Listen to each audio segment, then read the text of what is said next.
Thriller പോരാട്ടത്തിനൊടുവിൽ തങ്ങളുടെ സീസണിലെ ആദ്യ വിജയമാണ് CSK ഇപ്പോൾ സ്വന്തമാക്കിയിരിക്കുന്നത്. അത്യന്തം ആവേശകരമായ മത്സരത്തിൽ സ്റ്റബ്സിന്റെ ഒറ്റയാൾ പ്രകടനത്തിനും ഡൽഹിയെ രക്ഷിക്കാനായില്ല.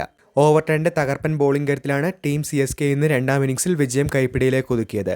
ആദ്യം ബാറ്റ് ചെയ്ത CSK 2 വിക്കറ്റിൽ 212 റൺസാണ് ഇന്ന് നേടിയത്. സഞ്ജു സാംസന്റെ കരുത്താർന്ന സെഞ്ചുറി തന്നെയാണ് CSKക്ക് ഇന്ന് തകർപ്പനൊരു സ്കോർ സമ്മാനിച്ചത്. ആയുഷ് മാത്രയ്ക്കൊപ്പം സെഞ്ചുറി പാർട്ണർഷിപ്പിലൂടെ CSK വലിയൊരു സ്കോറിലേക്ക് ഇന്ന് സഞ്ജു തന്നെയാണ് നയിച്ചത്. ആദ്യ 3 മത്സരങ്ങളിലും പരാജയപ്പെട്ടതിന്റെ എല്ലാ കണക്കുകളും സഞ്ജു സെഞ്ചുറി ഇന്നിംഗ്സിലൂടെ തന്നെയാണ് ഇന്ന് പകരം വീട്ടിയിരിക്കുന്നത്.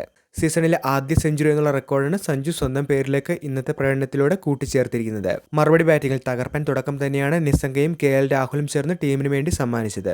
എന്നാൽ കൃത്യമായ ഇടവേളകളിൽ CSK വിക്കറ്റുകൾ നേടി മത്സരത്തിലേക്ക് തിരികെ വരികയായിരുന്നു. മില്ലറിനൊപ്പവും അശുതോഷ് ശർമ്മയ്ക്കൊപ്പവും ടീമിന് വിജയപ്രതീക്ഷ നൽകിയത് ട്രിസ്റ്റൻ സ്റ്റബ്സ് തന്നെയായിരുന്നു.